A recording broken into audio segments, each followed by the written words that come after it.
Dos médicos del Hospital Universitario de Burgos han viajado apenas hace 2 meses a Guatemala, a las comunidades indígenas, para corregir y operar malformaciones, sobre todo a niños pequeños. De ello vamos a hablar. Hola, ¿qué tal? Muy buenas noches, con la asociación Milpa, pero también vamos a conocer el centro de día de la asociación Alzheimer, que cumple ya 20 años en nuestra ciudad. También hoy nos va a acompañar Daniel Ruiz. Él es víctima y afectado de un fármaco del conocido como talidomida. Luego vamos a conocer su historia y, como siempre, seguirá dándonos consejos de salud y de alimentación nuestra dietista Ana Mate.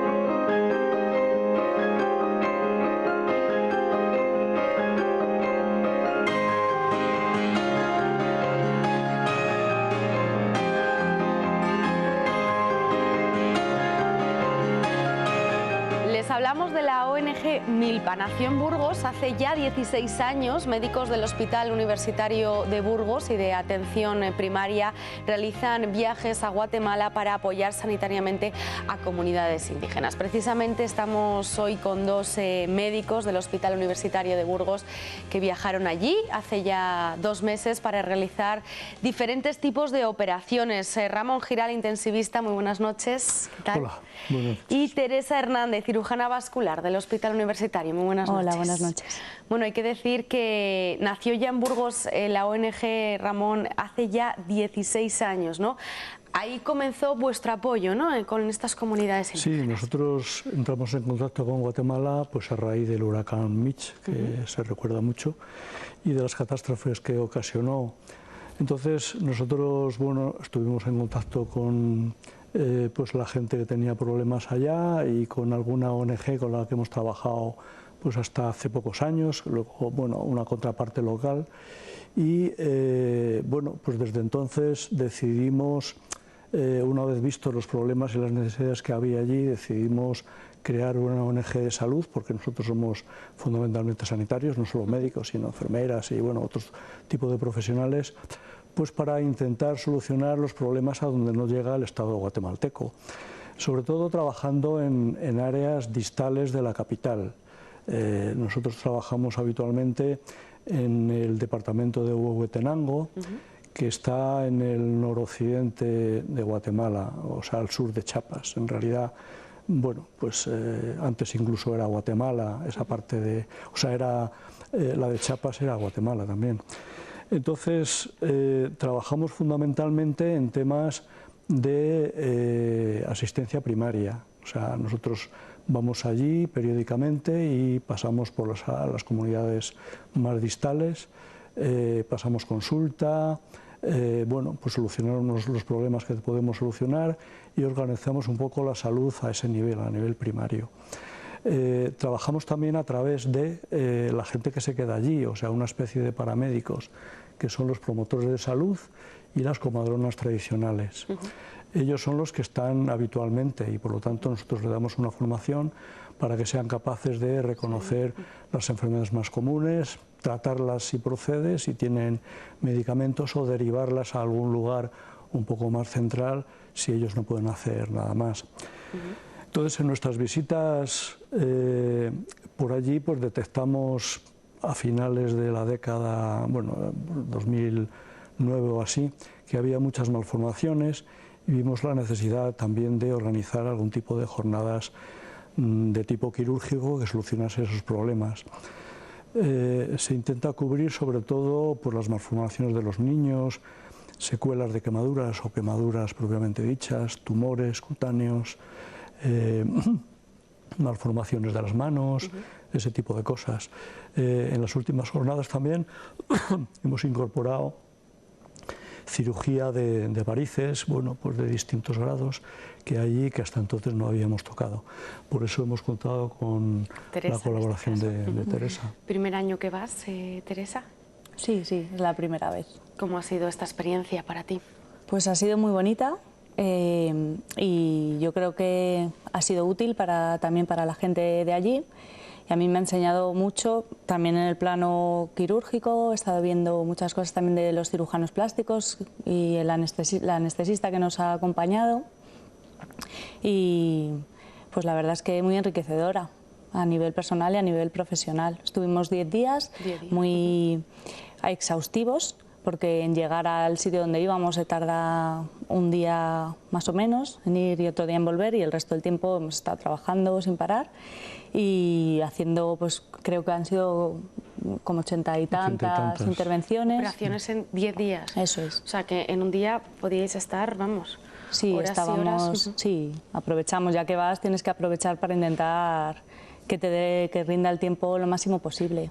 Sí, entonces nada, trabajamos a 2 quirófanos, yo estaba haciendo las varices y mis compañeros de cirugía plástica estaban haciendo las operaciones de plástica. Sobre todo, has comentado, Ramón, os encontráis con patologías como malformaciones, ¿no? Quemaduras, ¿a qué se debe? Bueno, sí que hay mucha consanguinidad. No sé exactamente los porcentajes si corresponden a los que aquí tenemos. Pero bueno, el hecho es que ese tipo de, sobre todo niños, son niños totalmente marginados, o sea, permanecen en su casa o choza, en general no van al cole porque, bueno, pues se ríen de ellos y bueno, pues les acosan, que es una palabra que se usa bastante recientemente aquí. Y entonces son niños marginados que hay que intentar recuperar para una vida más o menos normal. Por otra parte, hay secuelas o de accidentes o de quemaduras. Allí la calefacción es de leña y entonces los niños se caen alguna vez. Entonces, no solo ya es por el tema estético, sino el solucionar las retracciones que tienen muchas veces que les quedan, que les impiden incluso trabajar y ganarse la vida. Entonces, todo eso, bueno, pues no se soluciona allí, en primer lugar porque no van a lugares donde se podría, porque son lugares muy de capital, como pues probablemente la mayoría de las cosas tendrían que ir a Guatemala capital, entonces eso está muy lejos. Hay que saber que la capital del departamento, Huehuetenango, está como a 6-7 horas de la mayoría de esas comunidades en camioneta. Entonces está muy lejos, no van, no tienen dinero para gastarse, para estar allí y por lo tanto no se solucionan. ¿Dónde realizabais esas operaciones, Teresa? ¿Con qué medios contabais?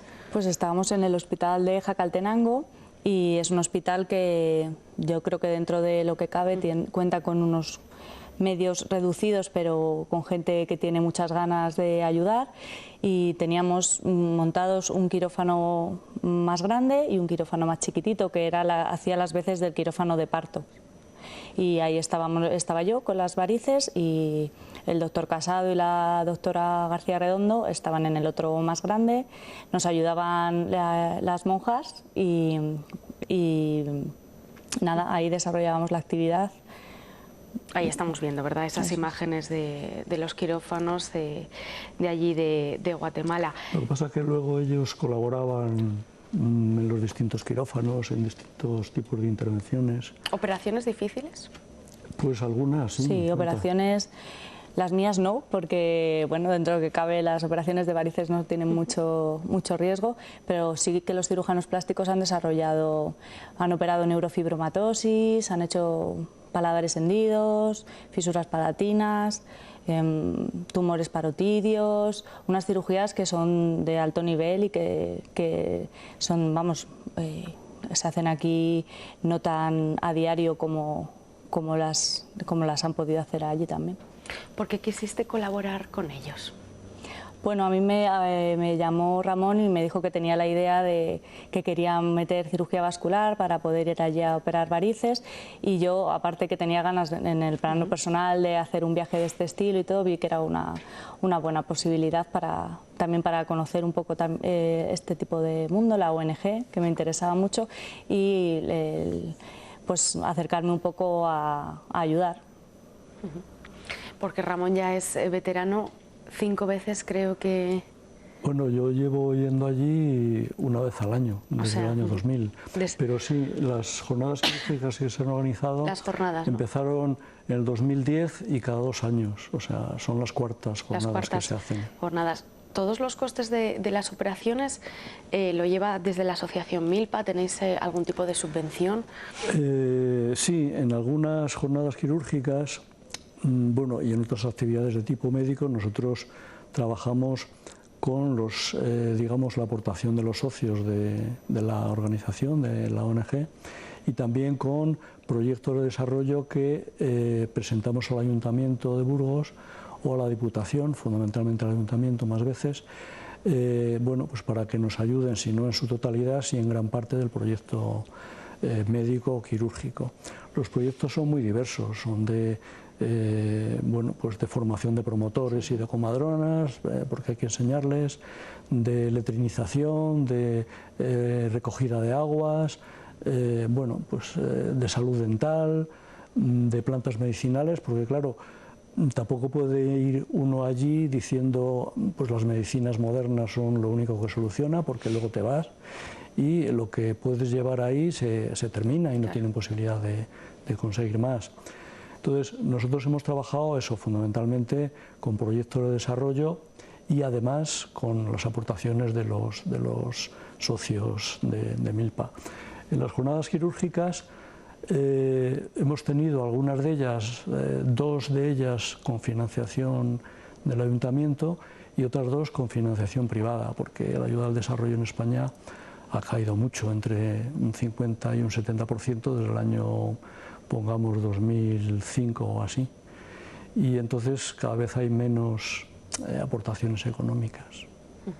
Cada 2 años, ¿no? Realizáis estas las jornadas quirúrgicas, sí, cada 2 años, mientras podamos. Y luego en el resto del año, yo no sé de qué manera vosotros les apoyáis. Sí, nosotros hacemos proyectos más reducidos en cuanto a financiación, pues del tipo de los que te he comentado. Pues el último que se ha hecho ha sido de salud dental, que también es un problema que existe mucho allí.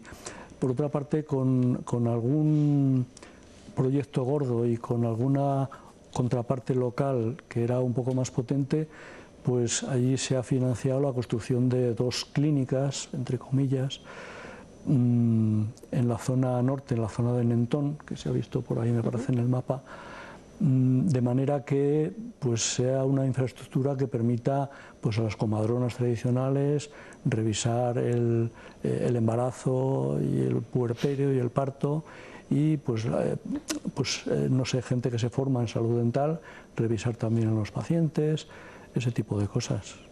¿Cómo valora en 10 días la gente de allí que vayáis y realicéis tantas operaciones? Hombre, pues muy bien. Además van apareciendo, se va notando que llevamos ya más días porque va apareciendo más gente que se va enterando y van viniendo. Sobre todo traen a niños y también nosotros, yo creo que era nuestra prioridad intentar operar más niños, que son los que más se pueden beneficiar de estas cirugías, de arreglar sus malformaciones para que luego puedan desarrollarse bien. Y muy agradecida a la gente, sobre todo. Pues Ramón, Teresa, gracias por acompañarnos. Realizaréis más viajes, los cuales nos lo seguiréis contando. Gracias. Esperamos. Gracias a ti. Vamos a ver nuestro reportaje semanal con implante. Hoy nos vamos a la Universidad Alfonso X el Sabio. ¿Qué colaboración tiene también con la clínica de implante? Vamos a verlo.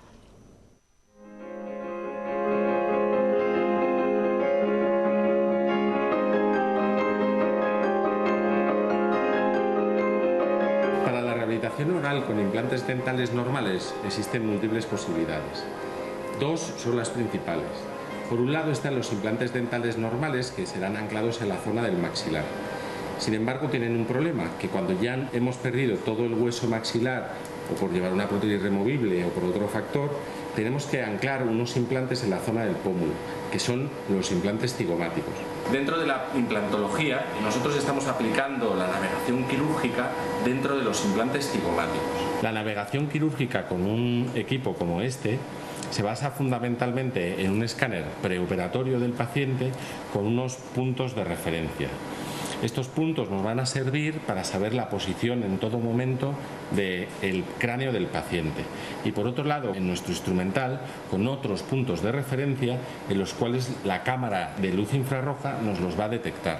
De tal manera que va a relacionar nuestro instrumento con el cráneo del paciente, y así podremos colocar implantes dentales normales, podremos resecar pues grandes quistes, podremos localizar perfectamente dónde está la fosa nasal, dónde está la órbita. Un instrumental de este tipo puede tener una precisión inferior a 1 milímetro. Entonces nos va a permitir posicionar ese implante en estructuras anatómicas más complejas sin dañar al paciente. Nos va a permitir ser mucho más exactos, mucho más precisos, que ese implante pueda tener más tasa de éxito y sobre todo que la cirugía de implantes cigomáticos mejore. La particularidad de la técnica es que no solo vamos a trabajar con un navegador quirúrgico, sino que vamos a trabajar con un escáner intraoperatorio. Ese escáner intraoperatorio nos va a servir para saber en el momento de antes de la intervención dónde está posicionado el paciente. Y además, durante la intervención, en el caso que dudemos o que tengamos cualquier desplazamiento del navegador, podremos hacer un escáner intraoperatorio y también un escáner posoperatorio para asegurarnos que el paciente sale al 100%, en las mejores condiciones. Lo bueno que tiene el sistema es que tiene una visualización, como veis, muy clara en 3 dimensiones, para así colocar el implante en la situación ósea, anatómica y funcional óptima. Con el software vamos a poder medir la densidad de hueso, vamos a poder medir la longitud de ese implante donde es mejor, haremos incisiones mínimas con despegamientos mínimos.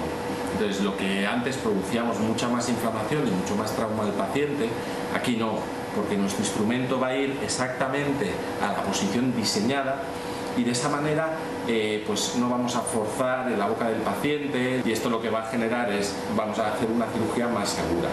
Y también para el cirujano, quieras que no, pues son cirugías complejas en el cual estás cerca de la órbita y en el cual pues tienes que estar seguro de dónde estás, ¿no? Suerte que tenemos es que la navegación ya es una técnica con total evidencia científica en campos de la medicina mucho más complejos, como es la neurocirugía, ¿no? Y también en el campo de la cirugía maxilofacial y de otorrino, ¿no? Y desde luego nosotros creemos que este es un avance importante para la implantología.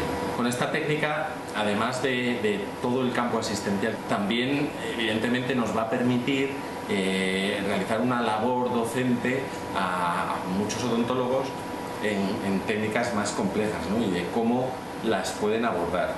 Y bueno, eso es un poquito lo que queremos ir haciendo dentro de nuestros centros y dentro de la Universidad de Alfonso X Maestrazgo. De manera general y muy específicamente dentro del mundo de la odontología, la relación con la empresa es muy importante, por no decir fundamental. Para nosotros contar con un profesional de la experiencia del doctor Zorcajo y las instalaciones que él tiene y donde él hace sus tratamientos, con un equipo de oftalmólogos, de otorrinos, con navegadores de neurocirugía, es un logro muy importante.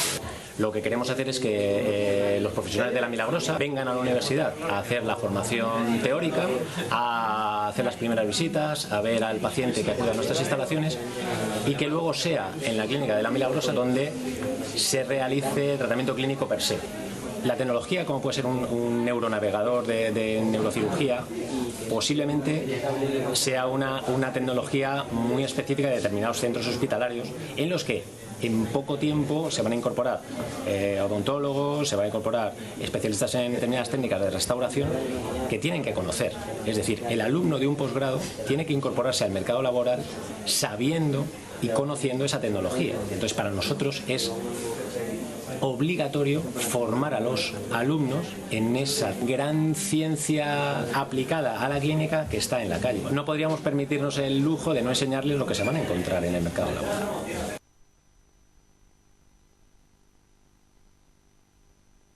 Nos vamos unos minutos a publicidad y después estará con nosotros, como cada miércoles, Ana Mate dándonos consejos de alimentación, y también hablaremos con una víctima de talidomida.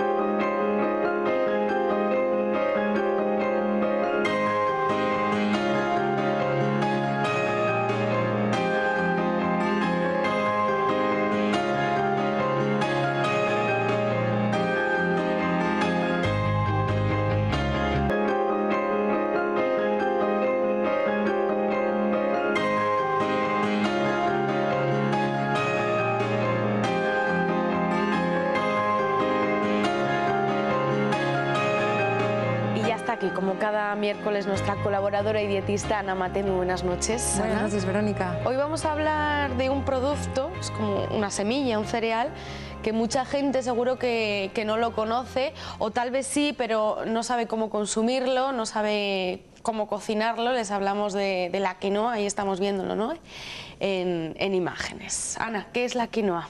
Bueno, pues como tú has dicho, la quinoa es una semilla, pero que tiene una característica única porque se puede consumir como un cereal.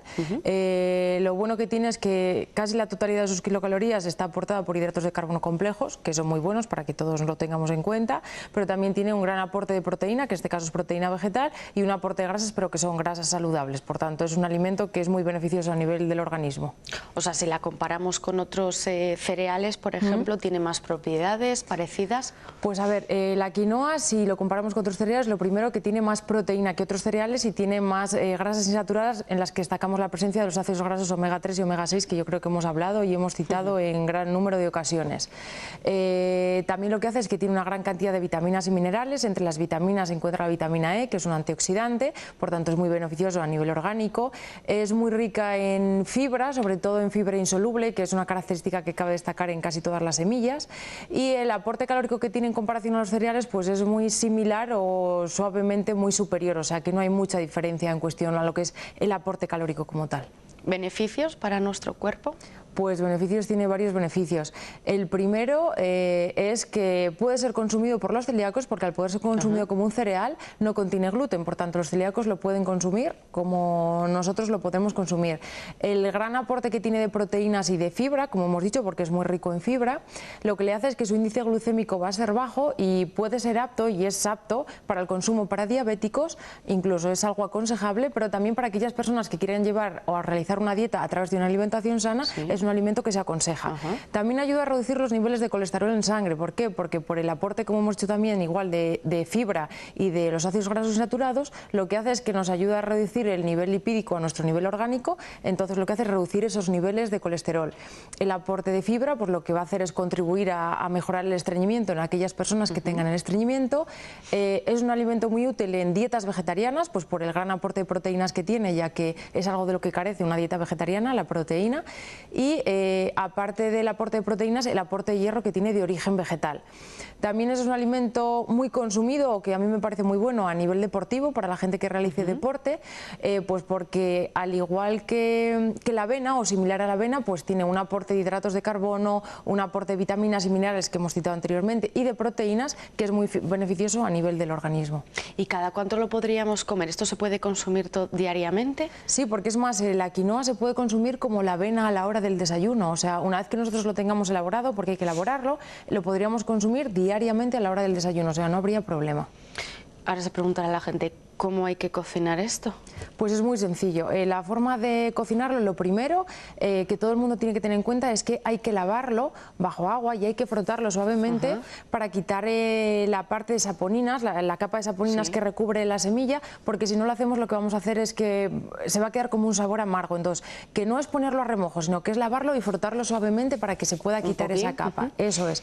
Luego lo que vamos a hacer es servirlo en agua como el arroz, unos 15 o 20 minutos, y cuando veamos que la semilla ya esté abierta, la tenemos apta para el consumo. Si la queremos consumir en frío, pues tipo ensalada, perfecto, y si la queremos en caliente también.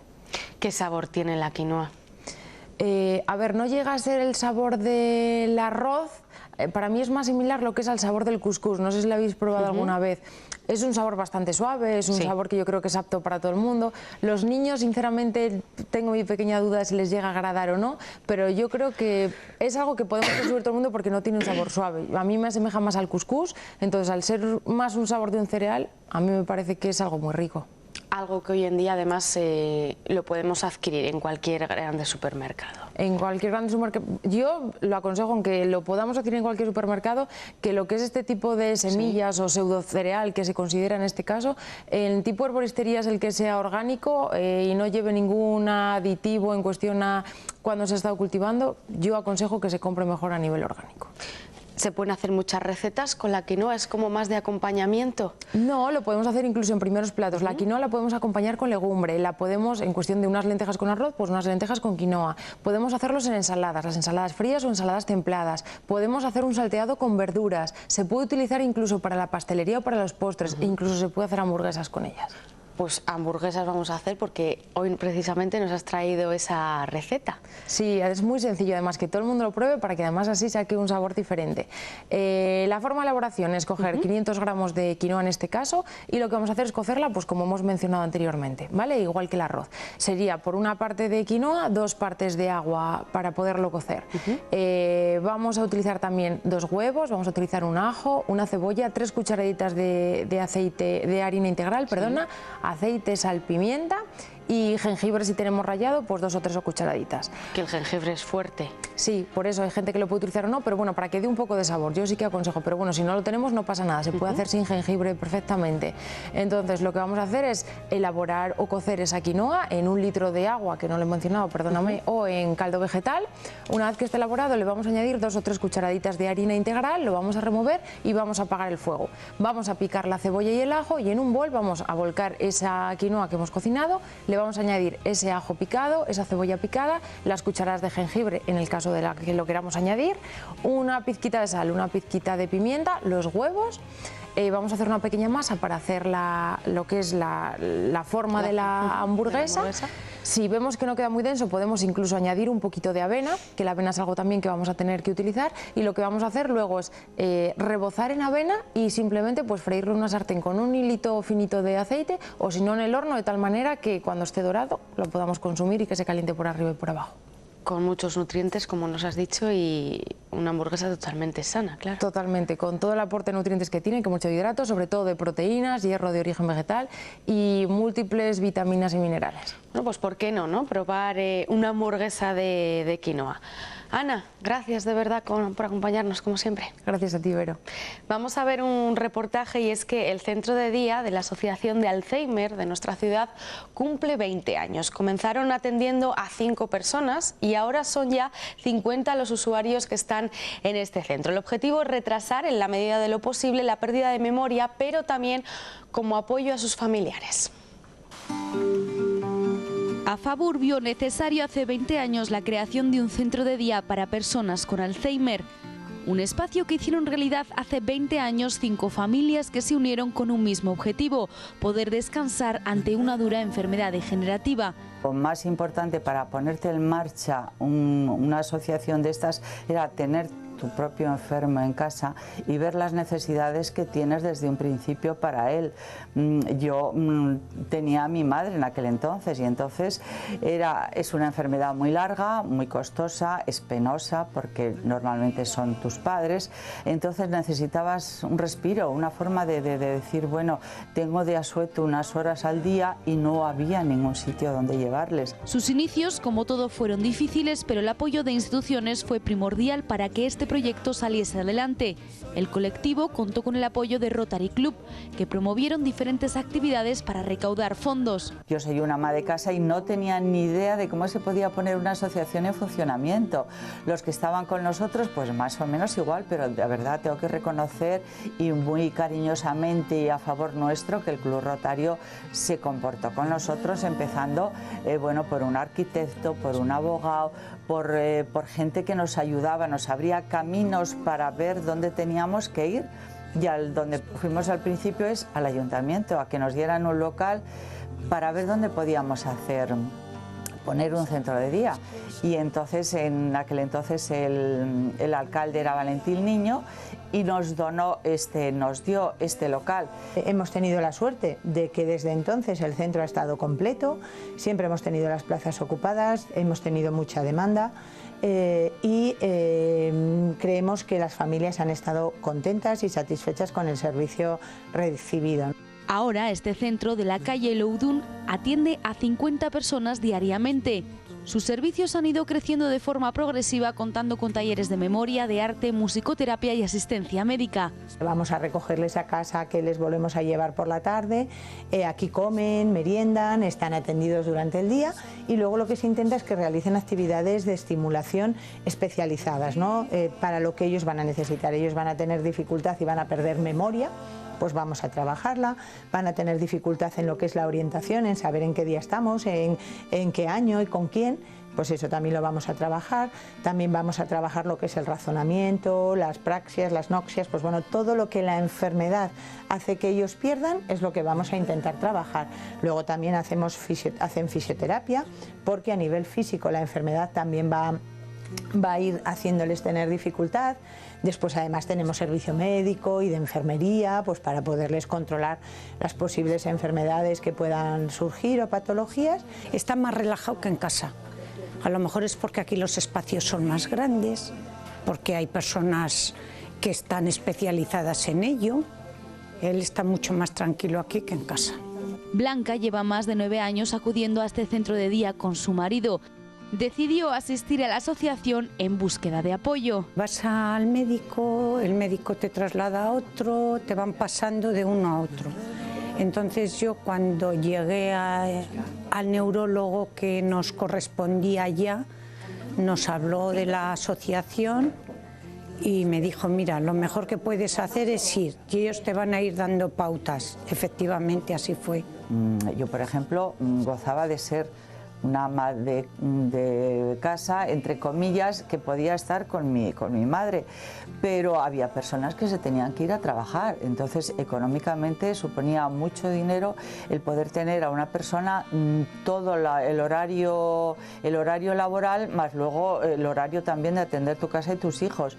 Entonces para nosotros fue una gran salida el empezar con este centro, aunque al principio daba la sensación, pues lo mismo que cuando llevas el primer día al niño a la guardería, que te da como mucha pena pensar que lo dejas allí solo, pero cuando veían que venían muy felices, muy tranquilos y que estaban disfrutando de esta situación, pues las cosas se van aceptando perfectamente.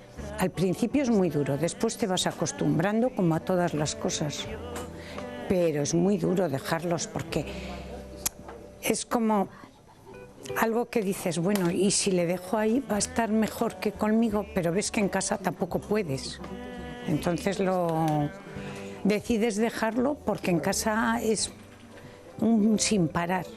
Está deambulando todo el día y entonces no puedes tenerlo.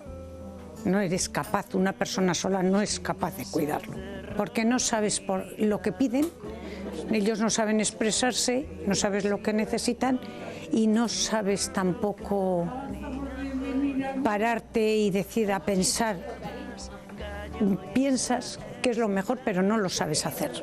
Un espacio que permite dar un respiro a las familias, además de intentar retrasar las fases más agudas de esta patología. Los usuarios tratamos de que estén lo más contentos posible, ¿no? Pues que vengan y pasen el día lo más agradable, que estén contentos y que estén activos para evitar que la enfermedad avance y que la familia pueda tener un ratito de descanso mientras ellos están aquí, pues que ellos puedan estar trabajando o puedan estar en casa descansando para que cuando luego vuelven por la tarde pues otra vez puedan recibirles con las pilas cargadas.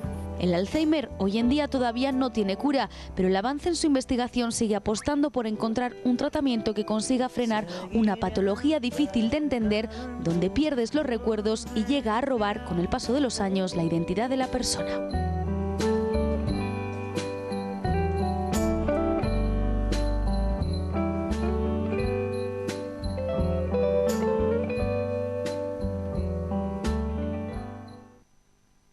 Les vamos a hablar ahora de la talidomida. Es un fármaco que fue comercializado, así lo dicen, entre los años 1958 y 1963 como sedante y como calmante de las náuseas durante los primeros meses de embarazo. Las consecuencias de la ingesta de este medicamento son más que evidentes: niños que nacían con malformaciones congénitas. Vamos a hablar con Daniel Ruiz. Él es de Villarcayo, tiene 47 años y es afectado y víctima de la talidomida. Muy buenas noches, Daniel, ¿qué tal? Hola, buenas noches. Bueno, ¿sabemos cuántos afectados puede haber? Pues en España sobre unos 3.000 se calcula, pero estoy seguro que hay más afectados y no son conscientes de ello. Vamos a contar un poco tu historia, ¿no?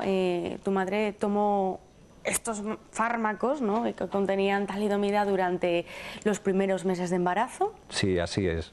Además, según el mes del embarazo, según el tiempo de la ingesta, pues unos nacidos tenían más o menos problemas debido, o sea, dependía de la semana de embarazo, cuando las madres tomaban ese medicamento. Era un medicamento que quitaba totalmente, o así por lo menos lo decían, radicalmente las náuseas. Sí, sí, bueno, era un medicamento, era, vamos, un boom en los medicamentos, pero luego la sorpresa venía cuando nosotros nacíamos y nadie se explicaba el porqué. ¿Qué dice tu madre, no? O qué se la pasó, ¿no?, por la mente cuando a ti te vio nacer. Primero no encontraba ninguna explicación. Ella sabía que había tomado unos medicamentos que le habían recetado porque tenía problemas de náuseas, de pérdidas durante mi embarazo. Un médico le recetó eso con la mejor intención del mundo, pero sin ser conscientes ninguno de ellos de las consecuencias que luego iba a tener. ¿Nadie le daba explicación a esto? No, nada. Ella además siempre mantenía que las pastillas que había tomado durante el embarazo eran lo que había ocasionado mi estado. ¿Con qué problemas o qué tenías afectado cuando naciste? Yo, según estoy ahora, así sigo. Yo nací con una atrofia en la extremidad derecha superior, pero no solo lo que se ve, lo que es el brazo, el acortamiento, porque son focomelias, sino lo que es el hombro, luego la escápula, o sea, todo el costado derecho. Es lo que más yo tengo afectado. Y luego tengo otros compañeros que, bueno, que da pena verlos. Sí, dependiendo, ¿no? Sí, sí. Cada uno ha sido en diferentes malformaciones. ¿En qué momento te das tú cuenta de tu vida que ha sido por ese medicamento? Pues no hace mucho, y todo gracias a la Asociación de Víctimas de Talidomida en España, que pude contactar con ellos y fueron los que me hicieron ver que mi déficit, mi discapacidad venía producida por un medicamento, y en este caso era la talidomida, que yo en mi vida hasta entonces había oído hablar de ella. A pesar, ¿no?, de haber nacido afectado, ¿no?, por este fármaco, ¿cómo ha sido tu vida? Bueno, supongo que habrá estado condicionada, pero yo en mi pueblo, mi familia, el entorno, todos mis amigos y toda la zona siempre ha sido consciente desde que nací de mi condición. El trato siempre ha sido, o sea, muy normal, con la mayor naturalidad. Yo he intentado hacer una vida lo más normal posible y hasta aquí, hasta con 47 años he podido formar una familia, tengo una mujer y unos hijos maravillosos, sin ningún problema, porque este problema, estas pastillas producen daños connatales, no son congénitas, y hasta ahora, pues bueno, hemos llegado. Claro, hace 47 años en Villarcayo, ¿cómo lo veía la gente? Bueno, era un acontecimiento, todo un acontecimiento. Incluso ahora empiezan ya, pues una vez que va pasando el tiempo, vas madurando, pues los padres de los quintos míos se dan cuenta que venía todo producido por esa ingesta de ese medicamento, de la talidomida, y entonces comienzan a abrirse de manera más natural y me cuentan que ellos se sentían horrorizados por pensar que sus hijos también podían nacer con problemas igual que nací yo, porque nadie se explicaba de dónde venía. O sea, que se lo podías a lo mejor hasta pegar, fíjate que... Sí, nadie sabía nada. Estaban todos, pues eso, hechos un manojo de nervios. Gracias a, como nos has comentado, a la asociación, Habite es la que te ha dado, ¿no?, ese apoyo y ese conocimiento, ¿no?, de lo que te estaba ocurriendo. ¿En Burgos o en nuestra provincia conoces más gente que pueda ser afectada? Yo en concreto conozco una persona más, que es de Aranda y vive en Madrid, es mayor que yo. Y luego, pero yo no puedo aventurar nada. Sí que he visto rasgos en otras personas que se asimilan muchísimo a lo que es el problema mío. pero claro, yo personalmente no las he conocido y nunca se me ha ocurrido preguntar. O sea, tal vez, ¿no? O cierto es que puede haber más gente, ¿no?, víctima de talidomida, pero no lo conocen, claro, como te ha pasado a ti hace unos años. Sí, es que es complicado dictaminar quién es talidomídico y quién no. Ya cada vez hay un mayor estudio, pero no son matemáticas exactas. Claro, a lo mejor hay gente que nos puede estar viendo. ¿Esto cómo lo tienen que hacer? ¿Ponerse en contacto con vosotros? Sí, yo les recomendaría que entraran en la página de Habite, con V, y ahí hay unos teléfonos, unos correos de contacto, y si alguien piensa que puede ser afectado o tiene una discapacidad y puede ser afectado por talidomida, ahí le pueden resolver muchísimas dudas. La empresa que lo comercializó nos cuenta que es un fármaco que fue comercializado entre los años 1958 y 1963, pero así no es, ¿no, Dani? En España por lo menos no. Aquí oficialmente se dictó una ley en 1985 para que se dejara de comercializar, pero hasta entonces todos los gobiernos que habíamos tenido se habían lavado las manos, habían dejado a las farmacéuticas hacer lo que ella quisiera, que en este caso era comercializar el producto, porque para otras cosas era maravilloso, pero luego se demostró que en las embarazadas, en las madres embarazadas, tenía unos efectos nefastos. Y hay más gente en este país que pasan esas fechas de las que realmente se reconocen oficialmente. Hablábamos, ¿no?, de esa asociación. Ahora mismo, ¿cuál es vuestro objetivo? Hace cerca de un año, ¿no?, que acudisteis a los tribunales. Sí, algo más, sí. Sí, en Habite lo que ha intentado hacer es, primero, que se nos reconozca como afectados por la talidomida, luego que el gobierno y la farmacéutica se responsabilicen de la situación que creó, en este caso en este país, porque hay que pensar que hay otros países, como Alemania, Italia, el Reino Unido, que los afectados han sido acogidos de una manera o de otra y han sido reconocidos. Y aquí en España, de momento, nada de nada. Ahora empieza a verse que oficialmente es necesario reconocer nuestra discapacidad con el nombre, como afectado por talidomida. Al final han pasado muchos años, ¿no? Se ha pasado por diferentes gobiernos y os habéis sentido totalmente abandonados. Totalmente.